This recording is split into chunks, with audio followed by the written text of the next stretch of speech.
but I was in Chain Reaction for a quick. We were all in Chain Reaction Chain at some reaction. point, Yeah. and it was weird that how it went down that way. But I was in Chain Reaction. I had started dancing about 6 months in. I ended up joining a group, and we performing at Flipper's Roller Boogie for the promotional party for Xanadu. Because when I met them, they had just finished shooting the movie, but it hadn't come out yet. So Mm. about 6 months later, it's done with editing. It's getting ready to come out, and Chain Reaction was asked to perform every Tuesday night at Flipper's Roller Boogie for about 6 weeks as a promotional party for the movie. And so all the stars from the movie would show up to Flipper's Roller Boogie. They were all roller skating. At some point, they would remove the skaters off the floor. Chain Reaction went out, and we did our thing. Now, I wasn't a locker yet.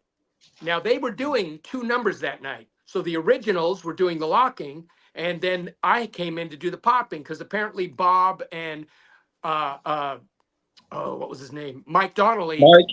weren't as strong with popping as they wanted to be, I guess, or whatever the case may be. So, but Yeah. so I ended up stepping in as a popper, but I wanted to learn how to lock. And I kept pressing it, and they kept telling me that's old, that's old. We're not doing that anymore, which I thought was really strange because they were so good at it. Hmm. And but I do appreciate the fact that they were trying to move forward. But bring it with you. There's no rules that say you can't bring your past with you. That's all I've done for the last 45 years.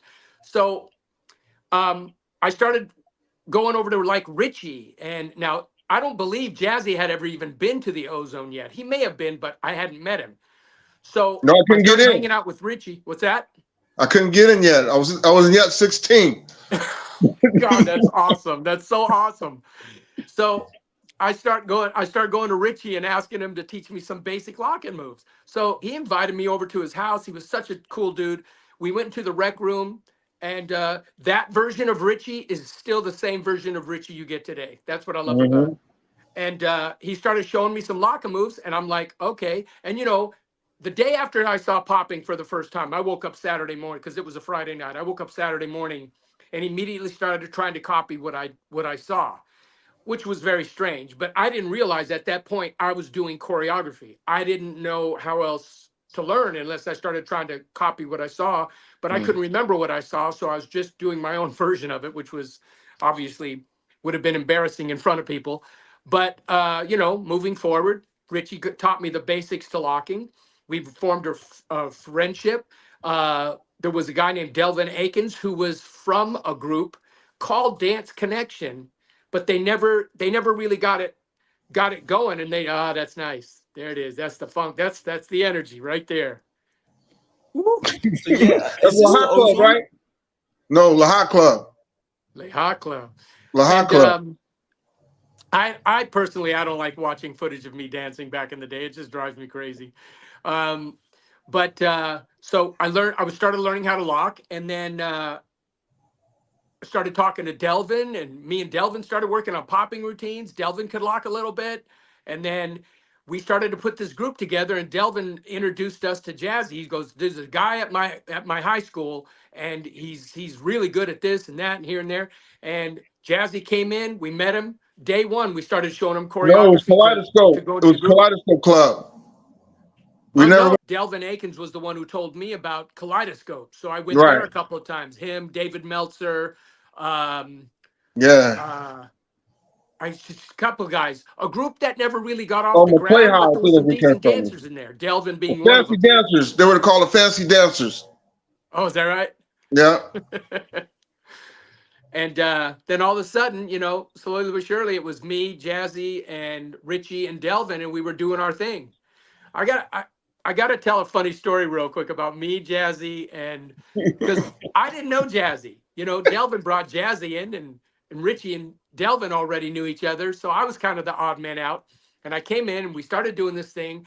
But I tend to be, I'm very driven. So I immediately went to the owner of the Ozone and said, "We want to perform," because Chain Reaction used to perform once in a while.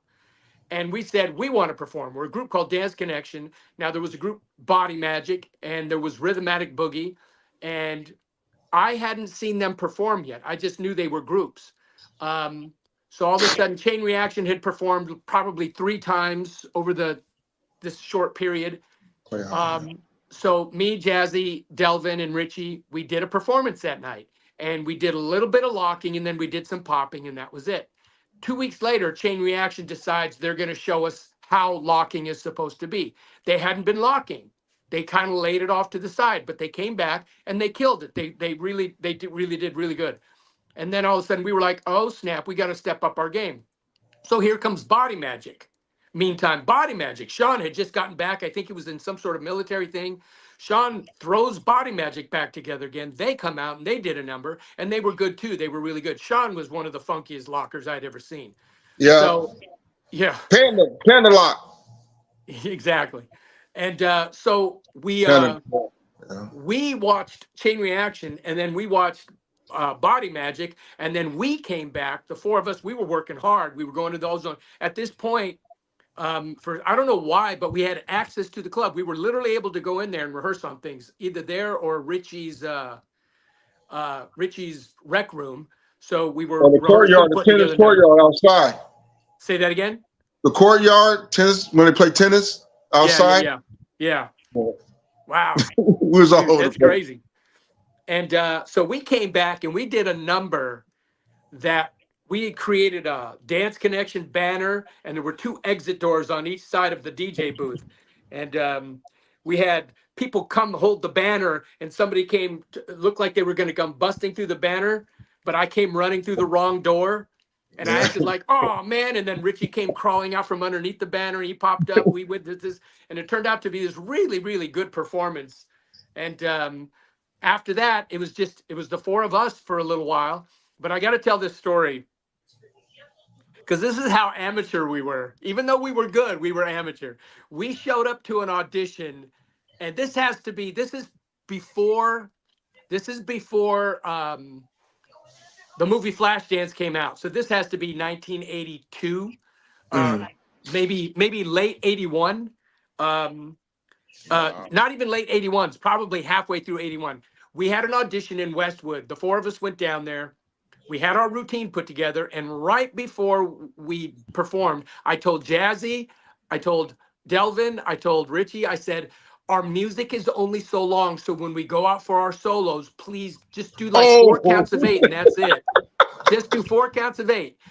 Delvin, Richie was the first one to go out, and he took a little longer than he was supposed to. Then Delvin went out there and took forever. And Took the then whole song. Jazzy, I went out there to do my solo. I went out for like two counts of eight because I knew the music we were in trouble. And we still had a routine that we needed to do when we came back from our solos. So I went out there for like two counts of eight. I came running back in. Here goes Jazzy, and he gets out there, and he's just getting to the end of like four counts of eight, and the music starts fading out, and we still have more combo to do. So Hmm. right then and there, I was so pissed at Delvin and Richie for taking longer than they were supposed to. Um, that I literally was cussing at them while we were in the audition, like on the stage. So that kind of ended Dance Connection. It didn't end our friendship. It just ended Dance Connection. Me and Jazzy stayed together. I don't even know how or why, but I felt like me and Jazzy were on the same page.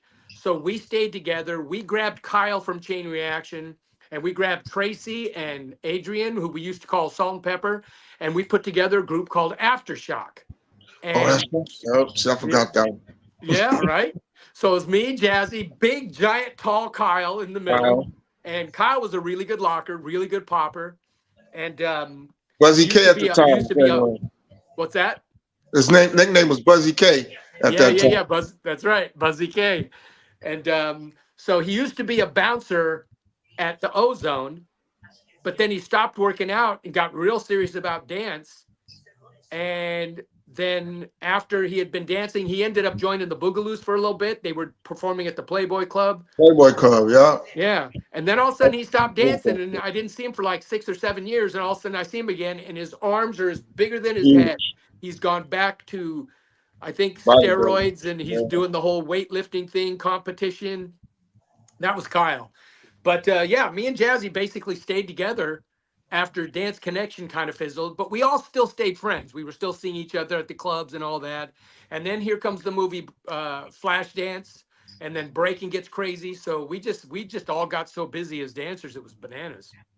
Well, my locking history come from my cousins from Pasadena. A lot of the moves was coming through their filter through me, and then being redirected when I went to the ozone because a lot of moves was coming in from Kyle from the Playboy Club being along with Electric Boogaloo's, and also from Chain. I got to give it Chain Reaction. Chain Reaction looking at lockers, bringing up in within the ozone. But then I got to give it to me and Terry because every time the lockers would come on TV at night, we supposed to call each other. So that's how we learned a lot because we didn't have no YouTubes or video or tape, whatever. It was phone. Are they on right now? Go boom in front of the TV. We watching the lockers. If they're on Saturday Night Live or Midnight Special, whatever time they come on, that phone be dial up, boom, on the phone. And then I started off with Dance Connection, which is a lot of foundation. Learned a lot of stuff from Richie, the directional points, whatnot, and then it came to LACD Rockers with Terry. I give Terry a lot of credit on this too because he loved to do routines that most generally he made up most of them. We try to put some moves together, and within means of going around Terry. But even Camelot Jr. would say, "Yo, Jazzy, Terry be watching me taking your moves, and you twist them around, throwing the routine in front of you, tell you can't do it. Then he goes behind your back and do them, So, but anyways, yeah. So I started with Terry. And then I went on after that. When I went to Lockers, I joined up with the Lockers, and I already had the foundation of locking, which I did. But Fluky was flying us all up in a line when the Lockers are back and told me I didn't know the key. And I said, "What's the key?" And then we went to do the rap song. It was up, lock, twirl, point. That was my part of this rap song. And then when I was doing the rap song, I was kind of doing it on and off beat. And then they said, "No, sing that part again. Up, lock, twirl, point. Come on and rock this joint. Now do your locking like that." And that's when I learned the key.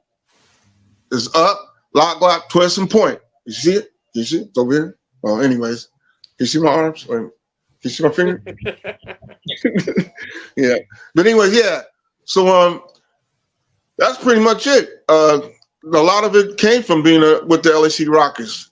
That was the foundation in between. Because we took a lot of stuff within ourselves. We took locking a little bit further for me because I learned I need to demonstrate.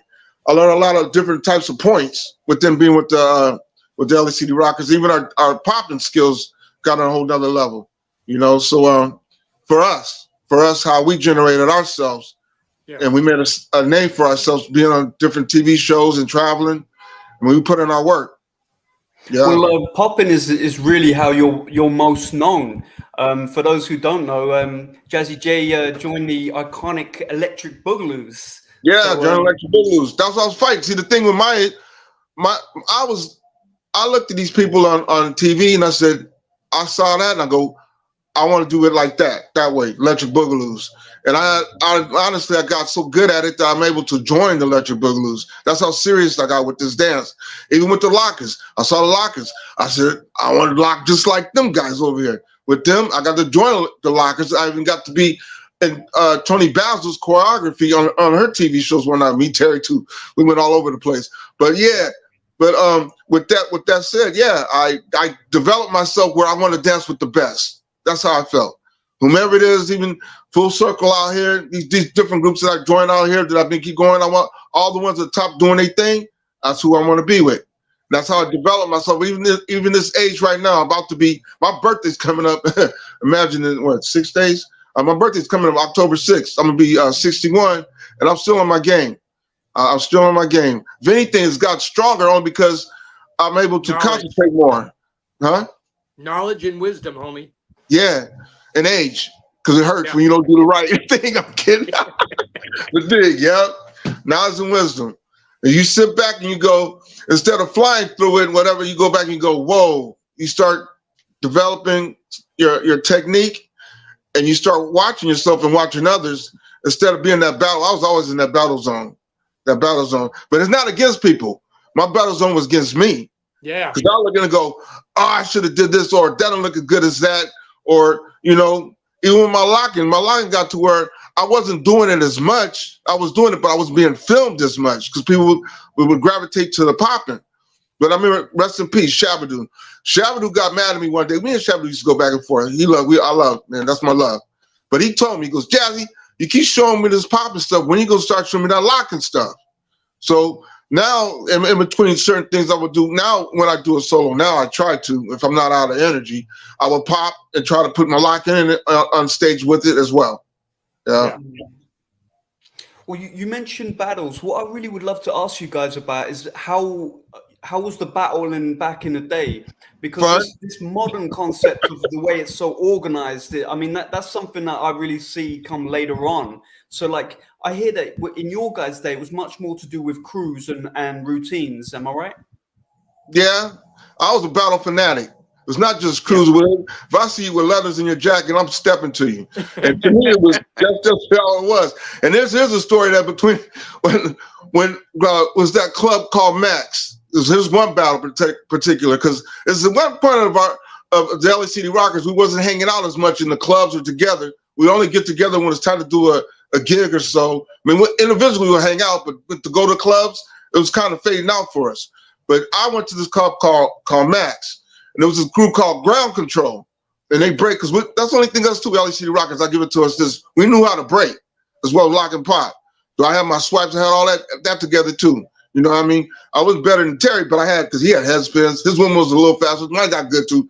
But so this what happened was I was by myself as usual. So I ended up battling them.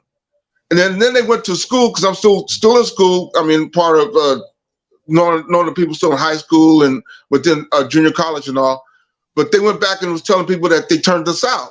And I said, what? And I was able to get all the fellas together.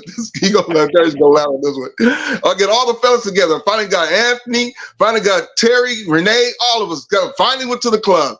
So we there, and the Ground Control was deep. I mean, it was like more than 12 people. It was on 4 of us, 12 of them. But well, we convinced to start battling. So we pop and we lock and we started breaking too and started heating up. But Terry got a little too hot. And the floor is plexiglass, yeah? They got trip lights underneath the floor. So you can see the floor and illuminate with lights and different stuff, because it's a dance club. Terry was locking. I mean, it was hot. We was tearing them up anyways. Terry was like, who was there? Andre Simone and Tina Marie was there too. Probably was showing off because we trying to get in their videos or trying to work with them anyway. So everybody's letting loose. So we got more than just the audience. We got some entertainers that was up in there. And so Terry's getting loose, locking on me. Whoa, Terry don't do butt drop every now and then. So I knew the brother was hot. He went up, he did a butt drop. Yo, we got yay high. And he landed. Yo, he went through the floor. For real. He landed through the floor. The floor opened up, bam. The floor, that was the end of the contest, which we was tearing them up. And the club after that closed down too. They had to repair the floor. Did you get into many of those kind of head-to-head battles like we see like that back in the day? We had one in the Ozone against that hip-hop group that homeboy brought in there to battle us when we did that chair routine. The Godfathers. Godfather. Oh, wait. Did we do the chair routine that night? Yes, we did. And they went upstairs and tried to create a chair routine when they saw us rehearsing it. And they fumbled around. Yeah. Jazzy's memory is better than mine, I swear to God. Don't get Anthony in here. We'd be out of trouble. Renee, what? I know, right? Yeah, we did. We battled the guy. I think I talked about this in the last podcast. There was a guy named Robert Davis who used to come to the Ozone all the time. And Robert Davis reached out to us and wanted us to come battle a group. This was after the Ozone closed and they reopened as a club called Escape. And Robert Davis was now doing promotion for it. And he had a night where he wanted us to come out. And we said, yeah. And then he hits me back and he says, hey, would you guys, there's a group that wants to battle you. And we're salivating. And it was a group called the Godfathers. Now, with all due respect, the Godfathers were bringing the new stuff. It just wasn't ready yet. But they were cool. They were very cool. Godfathers were doing I guess I would say the old school hip hop thing, but it wasn't like the Running Man, the Cabbage Patch, none of that stuff. They were doing something different. It just wasn't quite honed yet. And, going up against the LA City Rockers on our home territory, and we are polished. We are absolutely polished. And we were. And so, needless to say, we took them out that night. But we also saw what was getting ready to hit. And Oh sure enough, man, over the next 10 years, hip you hop. would see what they were bringing to the table would start to form, get some formations, and start to make sense. In '98, I opened my studio called New World Dance, and fortunately was able to have my kids from the studio perform at Carnival a few times. Meantime, the Groovaloos, you got to give the Groovaloos their due. They were the first ones I saw take. We're talking about Bradley Rapier Yeah, and a whole bunch of people. Steve Stanton. Now, Steve Stanton was Anthony Thomas's dance partner slash singer in the group New Breed. So while yeah. we were the LA City Rockers, Anthony was trying to get his band going, which was called New Breed, and they were really good. They had some really cool ideas.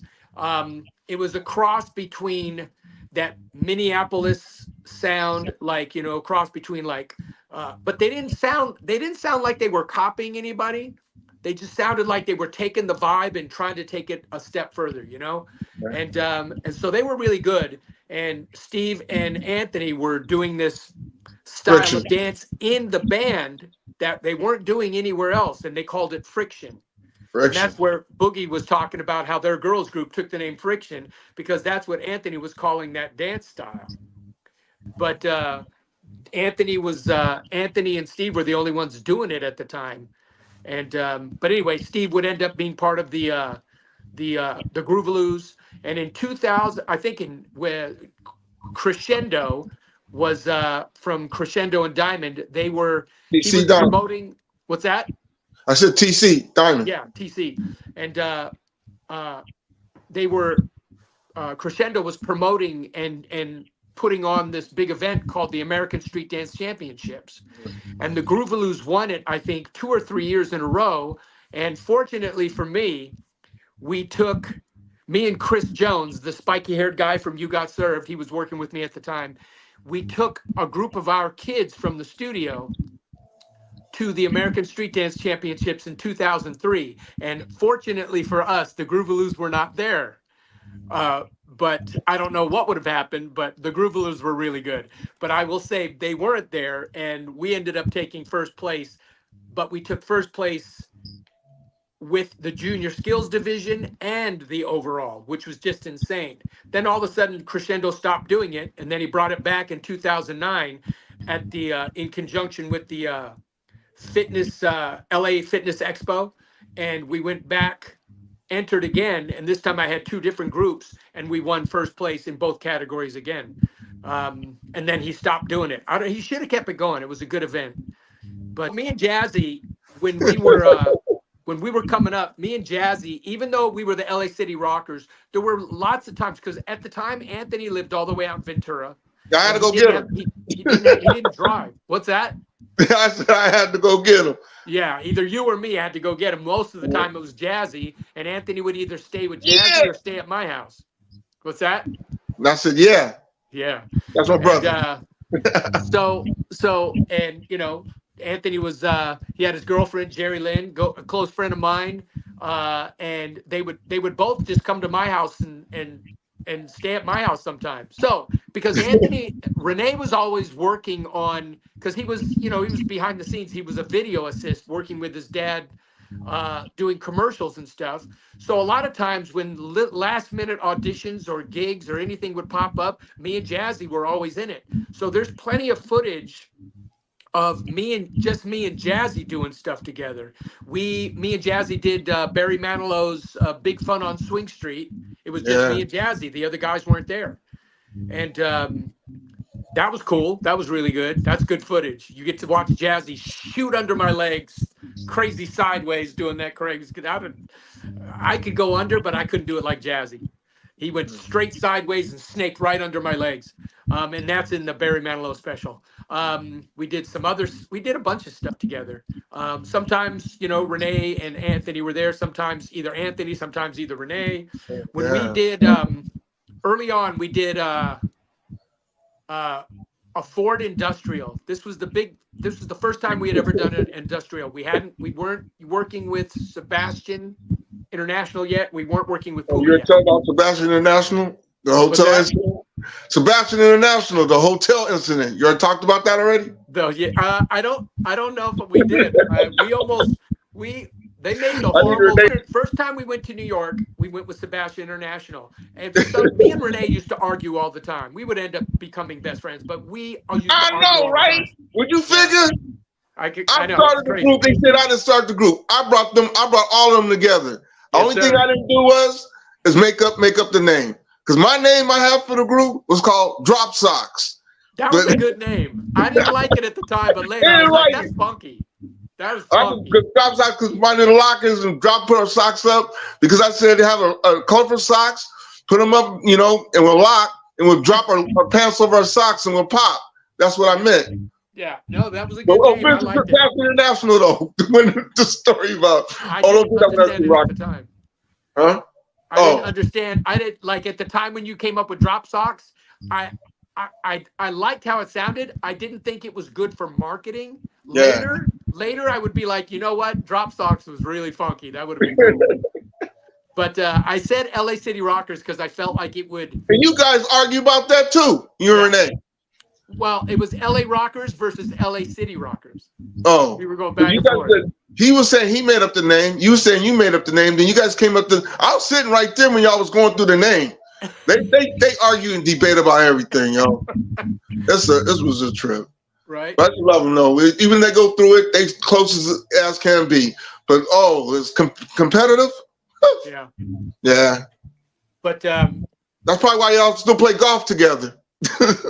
Oh yeah, absolutely. Absolutely. You know who I would have loved to have seen join the LA Rockers? Pop and Oh, Pete. you forgot. Rock and Rob. Rock and Rob. We got Rock and Rob. Okay, I'll tell the story about Rock and Rob. We tell some dance stories. Rock and Rob. This one, I guess, because we should switch all the members around. This particular story, because I used to flip Rob. Rob used to do a flip on stage. You put your hand out, it goes into your hand, you flip him up, he goes around. But this particular time, I wasn't one of the flipper. So whoever flipped him, I think he over-rotated and he landed on his back.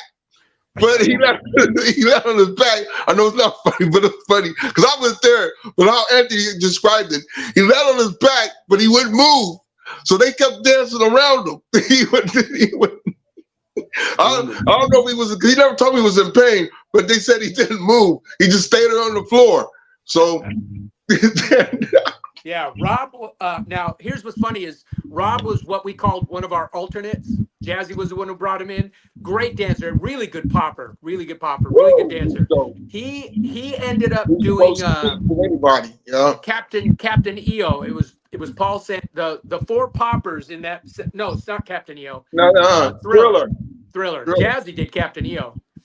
They did Thriller too. I didn't do Thriller.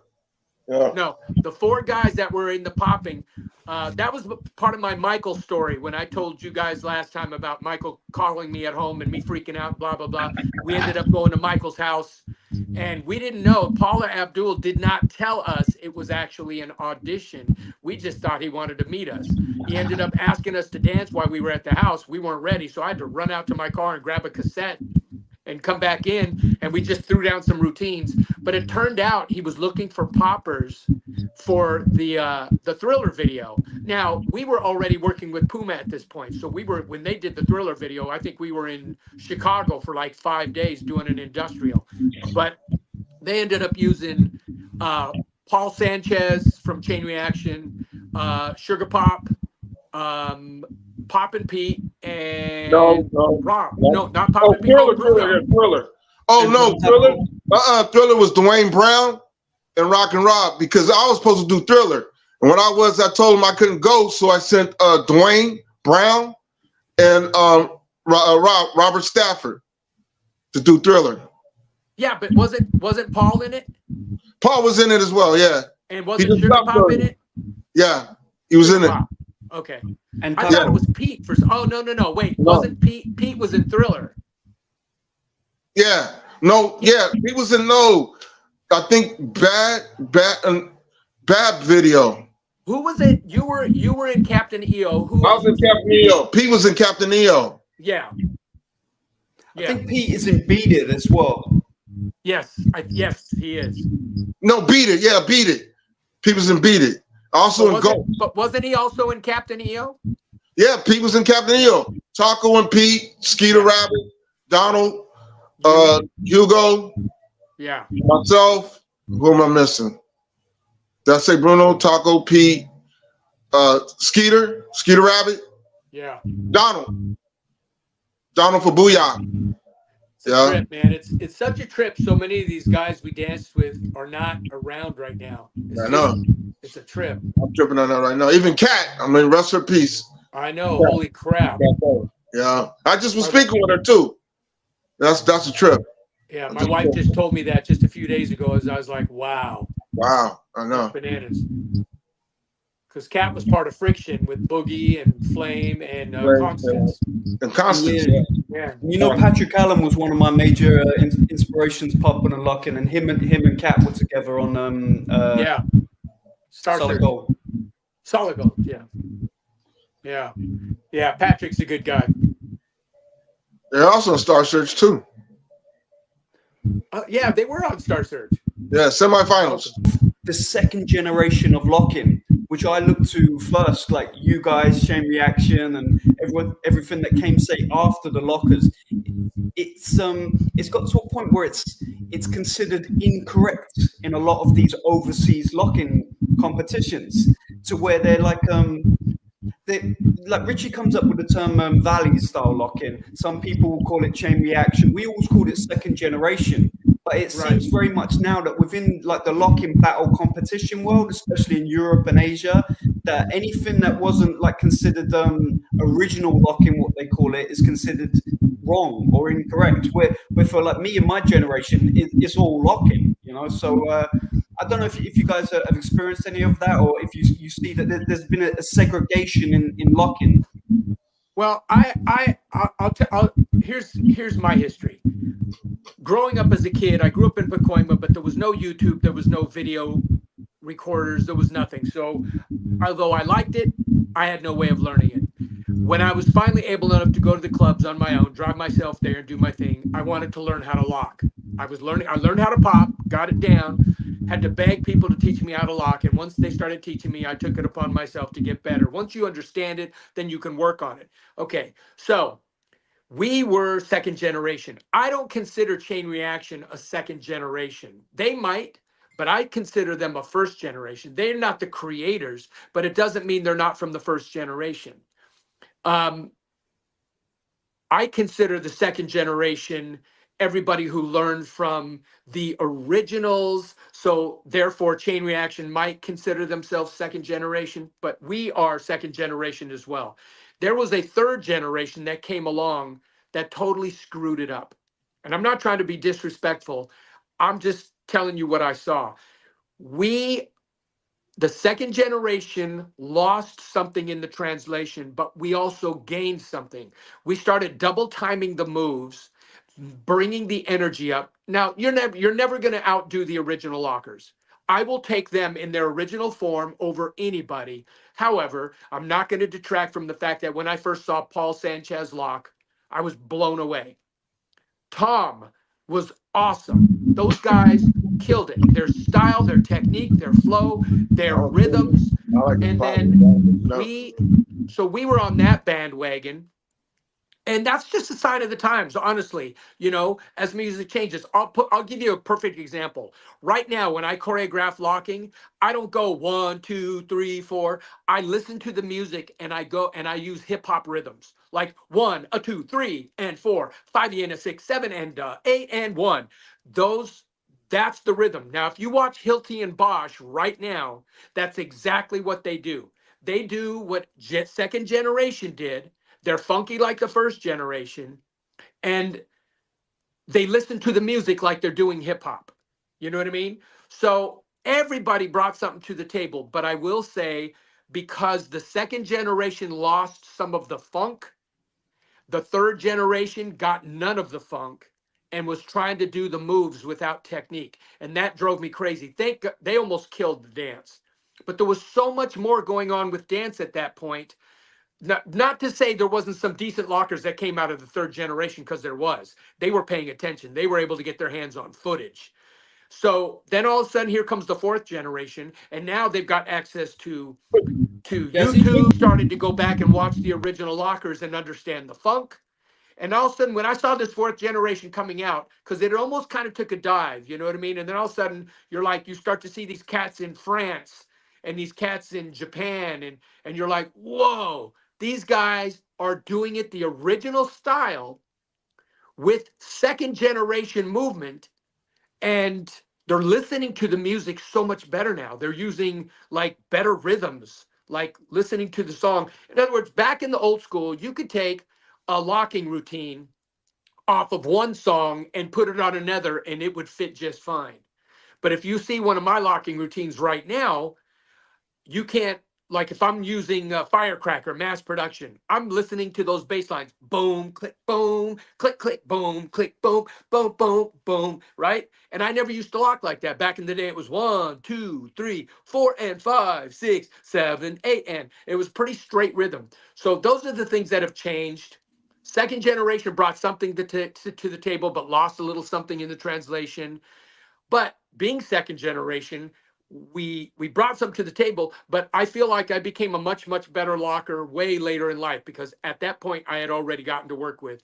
I never worked with Shabadoo, but I hung out with him. You know what I mean? We hit the clubs. He would give me pointers, and then worked with Greg a lot. Greg to me was one of the best lockers ever. I swear to God. And me and Jazzy got to work with Greg a lot, and that was cool. It's progression, because moves progress as the dance goes on and as the music change. So I can't say it's better, and I can't say it's worse, because if you take the people right now and say they're the best and the best, you take them back when the lockers were creating it, they wouldn't be the best of the best, because they would be there when it's being created. And then even there, and then if it says that and saying Michael Jackson's one of the baddest lockers too, if you see the Jackson's lock, all right? So we go there with that. But anybody right now is progression. I mean, I see cats in Japan and Korea. I mean, they got moves. They go from an alpha to this. I mean, locking it up, and right there, boom, doing flips, doing all kinds of like fire lock. I got the hood lockers out here. There's a lot of people that's able to see, able to watch. That's with the progression, and then jump in it. And plus, they're younger. Legs are younger. You're able to do splits and stuff. You're younger. Energy's much more fire. You know, I mean, I had stopped drinking a long time ago, so I ain't got that fire to use for my fuel. So it's just coffee. But anyways, that was a joke. I got to get somebody somewhere. But yeah, but dig. So I can say, I just say it's younger progression. Just like Terry, I can say this to you. When you first started popping, the moves are not the same as the moves now. The moves like it went way over there. I mean, it's way high level somewhere else. But when we first started popping, we was just doing a twister flex, doing one little vibrate. You was happy you can do, Boogaloo was trying to boogaloo all over the place and trying to correct the old man. I mean, now old man left, right, ground moves, all kind of stuff going on. They doing ground moves. I'm like, whoa, my legs can't even think about doing that when they doing now, because they taking what they see now. Jazzy, you selling yourself short. I just watched you online again the other day, and I'm like, people to this day, I understand what you're saying because they're doing some crazy stuff, but you're the reason they're doing that. I am not kidding. That's for sure. All right, I'll be quiet. No, I'm just saying, you give yourself credit, man. Yeah. You were the first one to go down there and do it the way you were doing it. That was bananas what you were doing. Yeah. Thank you. Yeah, I mixed that. I got that from watching Pete and Skeet in Carson City that one night. We all went. That's when Skeet was supposed to pop against King Tut, and King Tut, he popped against King Tut's brother. Yeah, that's a night. That was the end for me that night. That's when my style just completely took a woo. Thanksgiving day off from school to workout, boom, the levels just kept going. It never stopped. They went on further, but it never stopped. I love the way that Skeet and Pete locked. Like for me, like I put the Boogaloos with you guys as like, you know, that especially the Swan Lake piece. That's like a combination of Electric Boogaloos and LA City Rockers. I mean, I look to that all the time. Yeah. Yeah, Skeet. It was an absolute honor to work with Skeet and Pete. Absolute Yeah. honor. I remember the first time. I don't know. It's so long ago. I reached out. Me and my first dance partner, Steve Moore. We went out Three to. more. Boy. Yeah, we went out to a club. We heard there was a dance contest. It was Noah's Ark. We went out there. We entered, and there was like a couple of girls who went out and they were whacking or doing whatever. There was a couple that went out and danced together. They didn't do much. The girls were good that were whacking, but then all of a sudden we had already performed, and now we're just watching. We're thinking, oh, we have a chance, because we did pretty good. All of a sudden, Pete and Creepin' Sid step up, and they're not even on the floor yet. They're all the way over here. Music came on, and they just started doing the walkout. Boom! And the way they were hitting, me and Steve, just our jaws hit the floor. This was so early on for us. I'd never seen the Boogaloos. All of a sudden, here they come, and they walked out to the middle of the floor, just in sync. Boom, hitting that crap. And then all of a sudden, they just went off. They did the routines and stuff, and we were just like, "Holy crap! That's what we're trying to do right there. That's it." And they used to be a fixture at Noah's Ark. So after that, once in a while, we would go down to Noah's Ark just to see if we could catch them. But it was weird because they were either working or they were doing something. And I remember somehow, I think I got his number from Kyle, and I reached out, because if I had asked Paul or Tom, they weren't going to give me Pete's number, but Kyle did. So uh, I called Pete on the phone, introduced myself, told him my first time seeing him, and I asked, "Where you guys going to party tonight?" He literally told me, and I don't remember who was there with me. It could have been Jazzy. I just don't remember. I went to the club because this was later on after me and Steve weren't dancing anymore. I was at the club. We were at Osco's. I was out front of Osco's, and here came Pete, and he was with Skeet, and he was with somebody else, and they were out front. And all of a sudden, Pete just did this crazy little twistoflex move, and he turned his head, and his face did this weird thing. His eyebrows went click, click, click, click, and I was like, "This did he just pop his eyebrows?" And then he did a smile. He went click, click, click, and he went click, and then he went and he took off, and I'm like, "What?" So I went in the club, and that was the first time I ever saw anybody, because I was still new to this. That's the first time I ever saw anybody do the cha-cha, which was Skeet. He was dressed in a zoot suit. He was on the floor. Song cha-cha rhythm came on. He started doing the cha-cha. All of a sudden, a girl jumped in front of him. All of a sudden, it was like 25, 30 people doing the cha-cha. And he was doing all these moves during the cha-cha part, but they were going back and forth, back and forth. I thought it was the coolest thing ever. So, and then I didn't know Skeet. I would get to know him through the clubs, but then me and Jazzy got to work with Skeet and Pete on several Well, a lot things. of things, yeah. So that was awesome. And just like he was saying, I'm a piggyback way back what he just said. That's how we got to be with them, because we learned the knowledge of the dance that we were able to dance with them. See, we saw them and we brought by with them, and we were able to do the routines because we knew the language. Yeah. That's even with the lockers, with the language. And as you were saying before, how the battles will go, the battles was like this. We'll end up popping against somebody, and then we'll turn around and say, "Yo, can you lock?" We always bring that up because you get tired of popping, because I'm telling you, I was wearing people out. I ain't gonna lie. I mean, I could say I lost a few maybe, yeah. But as in me popping, I would pop it, then I'll turn around and say, "Can you lock?" And I would just start locking. And you guys were all breaking as well. I mean, for that me, came that in era, later. that beautiful That came locking, later. popping, and breaking together like that, for me, I love all Yeah. dance, but for me, locking, popping, and breaking is like the trinity of hip hop. Yeah, that's we started. Yeah, we were doing Sebastian International, and here's what's funny is that night, me and Renee got into a really stupid argument like we always used to. So I left, and I just went out on my own, and it wasn't night yet. It was early night, not New York night. And I'm walking around, and I come across a club, and it's called Roseland. No, you weren't by yourself. That's not what happened. That's not how it happened. This is what happened. See, you got it all wrong. We were always walking that night. We were looking for a club. See, you got it wrong. We were looking for a club, and we saw these two little homeboys with a cardboard next to walking as we walking, and we go and we're like, "Oh, we better than them." We thought we was good. We could break, so we thought we were better than them. And they go, "Yo, okay, where's the breakers at?" And they go, "Oh, Roseland." So where's Roseland? They said it was in Manhattan. And we went to Roseland, and finish from there because I know But the story from Jazzy, there. you're forgetting you. I wasn't with you when that happened because that was you, Anthony, and Renee walking around. I went out on my own. Oh, you I went somewhere literally else? walked.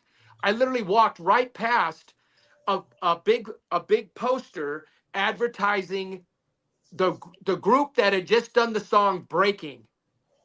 They were going to perform at Roseland that night, and I'm like, "Holy crap! There's got to be breakers here tonight." This was our first time in New York. Then And how me and we Renee went there got in an without you argument. I went walking around by myself. I then. saw a poster that was This is different story. advertising the group that did the song Breaking. Mm. And so I don't know if it was the song was called Breaking, but it was a song Right. It was about they I had forgot breakers the in the name. video or something. But we went that night because I came running back to the hotel and I told you guys, and you guys started telling me stuff about what you saw out there. So we must have had the same idea because I saw a poster that said this group was going to perform. Me and Jazzy got there before Renee and Anthony. I don't know why we did, but you and I got there first because you and I were standing. We were trying to find breakers, and we were like, so you and I started. We didn't want to break because we knew we'd get served up, but we couldn't find any breakers. We were in the club at this point. I know. Wait, hold up. Because I remember the group that performed was the Incredible Breakers. That performer. This one, I don't. We got two different stories. I remember No. You're saying it. You're saying it. Chino and Brian were there that Chino and night to Brian. Yeah. perform Because with that before band. that, we walked in because I remember we were talking to Chino and Brian before they went to perform. Renee Right. was talking to Chino and Brian, and we were like Right. locking and popping with them. Right. Right. That's when I left, and I went on the other side of the club and saw the Dynamic Rockers. Right. The Dynamic Rockers, and they were dancing. No, they had danced in the circle, but then they had danced on the stage. And then The I was telling Dynamic Dynamic Rockers. Rockers, they were spinning on their heads and everything, and I go, yo, these other two guys, I think they're better than you. And they go, what other two guys? I go, they performed on stage. They go, well, go get them. And I just met them. Right. Right. I just met them. I brought over 12 guys over to the dressing room, and they go get them. And I go, I just met these guys. I don't know them, like, they just got through performing. So I went backstage, went back there, and I went halfway, and I came back out. And they go, no, go get them. And I said, yo, if I don't get them, I'm about to get jumped. That's how that was. I'm about to get beat up. So I went backstage, and I spoke to, it was Chino. I spoke to Chino. I said, Chino, yeah, these guys out here, they want to battle you. And he goes, oh, for real? Oh, okay, we'll be out there. We'll be out. Talk to Brian. I go, don't worry, we'll be out there. We'll be out there. And I said, okay. So I went back and I spoke to them. It was Kid Glide. It was Glide. It was all them. Yeah. And woo. And then I said, they're coming. They're coming. They better come. I said, they're coming. They came out. And woo, that was the best breaking that I've seen to this day. Yep. To this day, by Chino served Brian. them up. Served them up. And Dynamic Rockers will tell you it was crazy. Yeah. Yeah. Chino and to this day, Brian, I'm these cool two with them. dudes. And I got Brian had the crazy backspin. And, backspin. And that Chino air flare thing they was doing moves that would still hold water today. Yeah. It was crazy.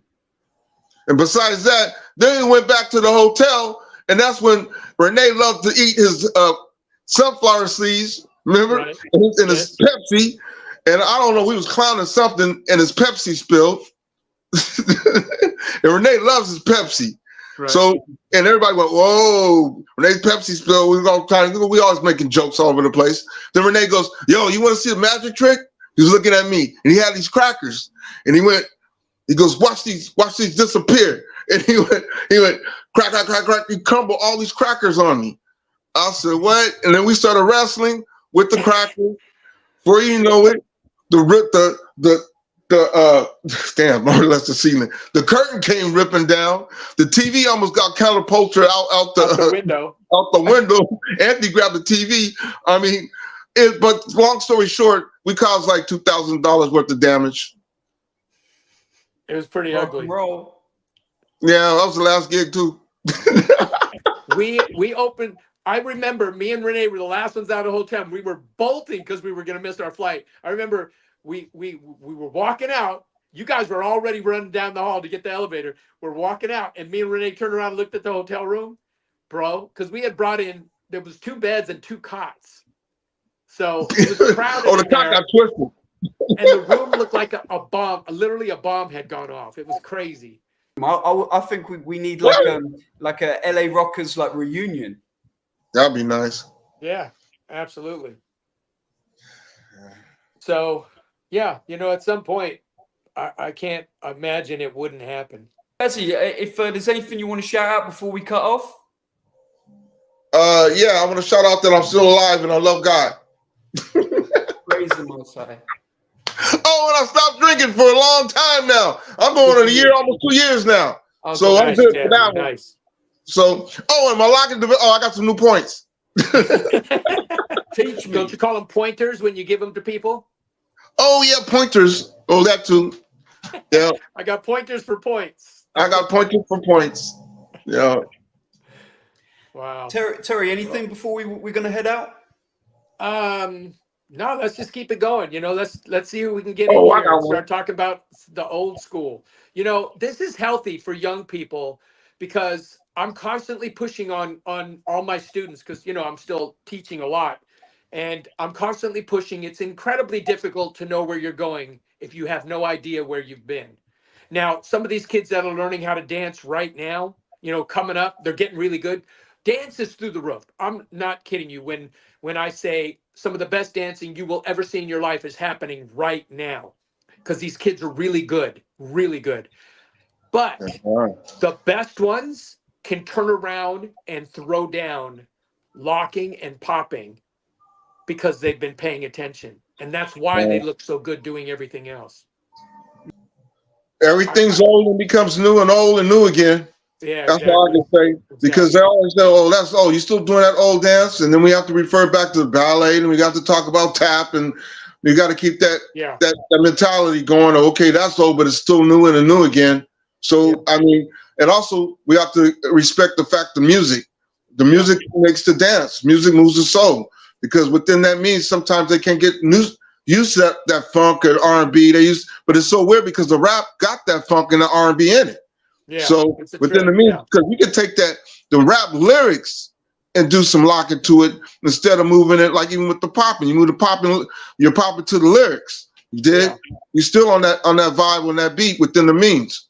Yeah. So it depends on the person, and it's hard to say and hard to do. Yeah. You know, you got, like you got grooves. There's a lot of people. I can say this: there's a lot of people be going to the house dance classes, yeah. But when you get them going to the clubs, you like little clubs, you don't see a lot of people house dancing hardcore. You just see the OGs that's doing it. You'd be like, where are the other people that be taking all the classes? Exactly. But, that's exactly right. You know, and what fizzle it. Fizzle, I gotta say fizzle. Everybody they know from New York why I said fizzle because it's a dance studio we used to go to. But what fizzled and fizzled out because there's nowhere place that we used to have. Brian Footwork Green was one of the person used to put us on the map with all dances, the house dance conference. You know, now we have Behind the Groove within the means, but even that after the pandemic came and hit, bam, a lot of these clubs went. And people get mad at me when I say this too. When our mayor took out them cigarettes, I know Terry loves this part, but anyways, let me say this because Terry gonna say what he's gonna come in with. When they took smoking out of the clubs, because Terry can't stand smoking, but when they took smoking out of the clubs, it ended up because a lot of people were looking at stuff was at the bar smoking and drinking, yeah. But then they can't sell no liquor, none of these smoking and drinking, so a lot of the clubs here went, then everything went, and then. Yeah.